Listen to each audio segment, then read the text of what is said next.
What do you do if you've been served with divorce papers? First things first, don't panic. Obviously, I know that's easier said than done because it can be incredibly nerve-wracking getting served with court documents, but take a couple deep breaths. You've got this. The beautiful thing about the system is that you do get an opportunity to respond.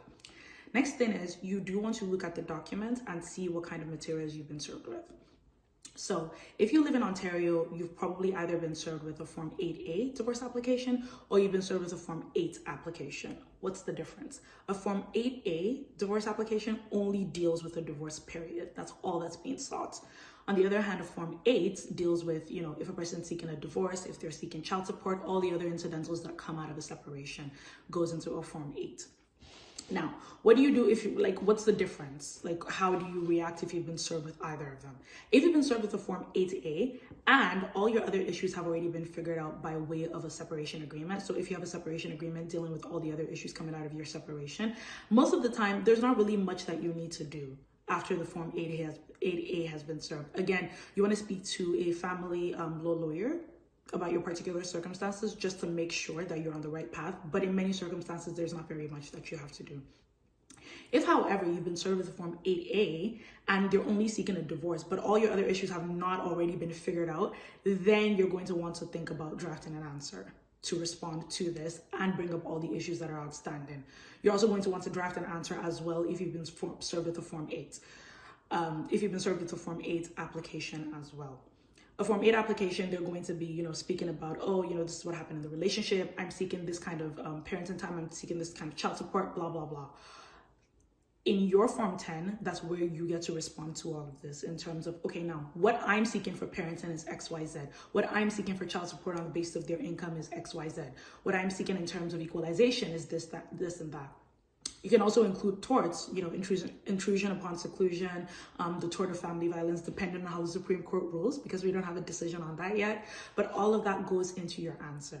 It is, where you have the opportunity to tell your story in terms of, why certain things happen and, why you're seeking what you're seeking, right?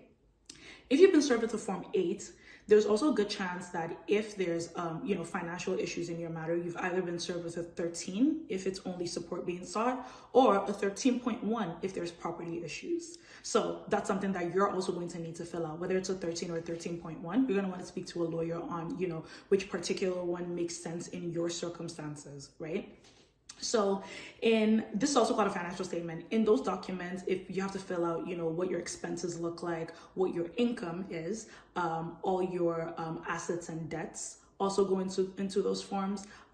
You might think that, I have a property in Croatia. That doesn't really matter. Yes, no, it does. It should go into your financial statement. You might think I have this BMO account that only has $20 in it. It doesn't really matter. It does matter. It should go into your financial statement. So that's where all of those things are listed. And this also goes vice versa for, the person who's serving you as well. Whatever documents that they've put in there, they need to fully declare, their assets and debts and income and all that good stuff in their financial statement as well. If you have children and the children are a subject of these proceedings, there's also a good chance you've been served with a Form 35.1. This is an affidavit regarding decision-making responsibility and parenting time. You're also going to need to complete one. This form pretty much just talks about what your plan is in relation to the children. So what is parenting time going to look like? Are you seeking joint 50-50 parenting time? Are you seeking primary parenting time? Are you seeking secondary parenting time?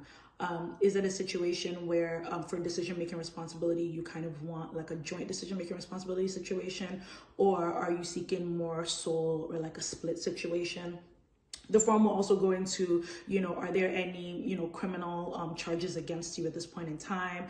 Any civil charges against, any civil proceedings that are currently, occurring or have occurred in the past, and what are the results of those as well? So it's a pretty detailed form. It even asks if you're going to have, other family members supporting you and helping you, with are your children going to have access to these people? Are they going to, be seeing these people when they have parenting time with you? It's quite a detailed form. So that's something that you're likely going to have been served with as well. It's something you're also going to need to complete as well. Do be aware that after you have served these forms, there is a chance that you could be served with something called a Form 10A, which is a reply. So usually in that situation, the person who has served you with a Form 8 has a right of reply.